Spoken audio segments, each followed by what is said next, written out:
ಈಗ ಹತ್ಯೆ ಆಗಿದ್ದವಳ ಅಕ್ಕನ ಗಂಡ ನಾನು. ಮುಖ್ಯವಾಗಿ ನಮಗೆ ಅದ್ರ ಬಗ್ಗೆ ಮಾಹಿತಿ ಗೊತ್ತಿರೋ ಪ್ರಕಾರ ಏನಂದ್ರೆ, ಅವನು ಇವಳಿಗೆ ಏನು ಪ್ರೀತಿಸ್ತಾ ಇದ್ರು. ಒಂದು 6 ತಿಂಗಳಿಂದ ಇವಳನ್ನ ಪ್ರೀತಿ ಮಾಡ್ಕೊಂಡು ನನಗೆ ನಾನು ಮದುವೆ ಮಾಡ್ಕೊಳ್ತೀನಿ, ಮದುವೆ ಮಾಡ್ಕೊಡಿ ಅಂತ ಹೇಳಿ ಮನೆಯವರಿಗೆ ಒತ್ತಡ ಹಾಕ್ತಾ ಇದ್ದ. ಇವರು ಆ ಥರ ನಮಗೆ ಹೇಳ್ತಾ ಇದ್ರು, ಒತ್ತಡ ಆಗ್ತಾ ಇದ್ದಾರೆ ಅಂತ. ಅದೇ ಪ್ರಕಾರ ಅವರಿಗೆ ಒಂದು ಮಾತು ಕೊಟ್ಟಿದ್ರು. ಸರಿ, ಅವನು ಒತ್ತಡಕ್ಕೆ ಮಣಿದು ಏನು ಮಾಡಿದ್ದಾರೆ, ಮಾತು ಕೊಟ್ಟಿದ್ದಾರೆ. ಸರಿ, ನಿನಗೆ ಮದುವೆ ಮಾಡ್ಕೊಡ್ತೀವಿ, ಏಜ್ ಆಗಲಿ. ಈಗ ಏಜ್ ಆಗದೆ ನಾವು ಏನು ಮಾಡೋಕ್ಕಾಗೋದಿಲ್ಲ. ಹುಡುಗಿ ಏಜ್ ಆಗಬೇಕು.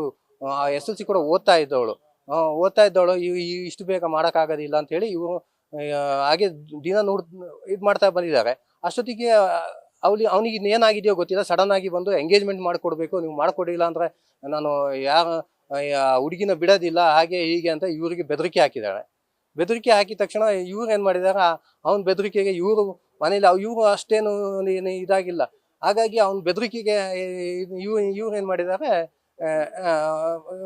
ಎಂಗೇಜ್ಮೆಂಟ್ ಮಾಡಿಕೊಟ್ಟಿದ್ದಾರೆ. ಎಂಗೇಜ್ಮೆಂಟ್ ಮಾಡಿಕೊಂಡು ಹೋಗಿದ್ದಾರೆ. ಅವರೆಲ್ಲ ವಾಪಸ್ ಮನೆಗೆ ಹೋಗಿದ್ದಾರೆ. ಎಲ್ಲ ಎಂಗೇಜ್ಮೆಂಟ್ ಮುಗಿಸ್ಕೊಂಡು ಸಾಯಂಕಾಲ ವಾಪಸ್ ಬಂದು ಮನೆಗೆ ಬಂದು ಈ ಥರ ಮಾಡಿದ್ದಾರೆ. ಎಂಗೇಜ್ಮೆಂಟ್ ದಿನಾನೇ, ನೆನ್ನೆನೆ. ತಂದೆ ತಾಯಿ ಜೊತೆಲೇ ಇದ್ರಂತೆ. ನಾವು ಕೂಡ ಎಂಗೇಜ್ಮೆಂಟಿಗೆ ಅದಕ್ಕೇನು ಹೋಗಿಲ್ಲ. ಬಟ್ ಇವರು ಹೇಳಿದ ಪ್ರಕಾರ ಅವರು ಅಲ್ಲೇ ಇದ್ರಂತೆ. ಅವ್ರಿಗೆ ಏಟಾಗಿದೆ, ಅವ್ರಿಗೂ ಅವನು ಹೊಡೆದಿದ್ದಾನಂತೆ. ಮತ್ತೆ ಅವ್ರ ತಾಯಿ ಮೇಲೇನೋ ಹಲ್ಲೆ ಮಾಡಿದ್ದಾನೆ. ತಾಯಿ ಮೇಲೆ ಅವರ ಕೈನ ಕಡಿದು ಕೈ ತುಂಬ ಗಾಯಗಳಾಗಿದೆ. ನ್ಯೂಸ್ ಫಸ್ಟ್, ನಿರ್ಭೀತಿಯಿಂದ ನಿಮ್ಮ ಪರವಾಗಿ.